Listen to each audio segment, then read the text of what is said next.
Hello friends, welcome to the Techly Zen channel. So friends, today I will talk about Cooler Master Dyn X, a frontier in racing stimulation. So friend, Cooler Master announced the launch of Dyn X, a breakthrough product for virtual racing and flying stimulation. It is more than a stimulator, it is gateway to a whole new world of adventures and friend. It is consists of two main components, a racing seat and a cockpit.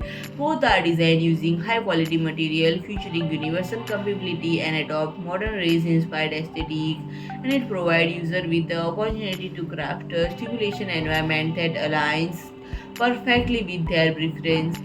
And friend, at the core of the system is Dyn X Cockpit, developed with the most passionate virtual racer in mind, and it enables you to adapt your driving position to different racing sceneries effortlessly. And one single adjustment offers 40 different driving positions, catering to a variety of racing styles, and including Formula GT, NASCAR, Rally, Trophy Truck, Semi Truck, and more. And friend, the racing seat is perfect companion for the cockpit and provides optimal comfort and support for different providing positions, and it features a fiberglass composite shell for unmatched rigidity and premium synthetic sheet leather finishing for a luxurious feel. And friend, it is a treatment to Cooler Master's innovation and commitment to delivering high quality professional simulation technology. So friend, if you like my video, please do like, share and comment, and don't forget to subscribe my channel and press the bell icon.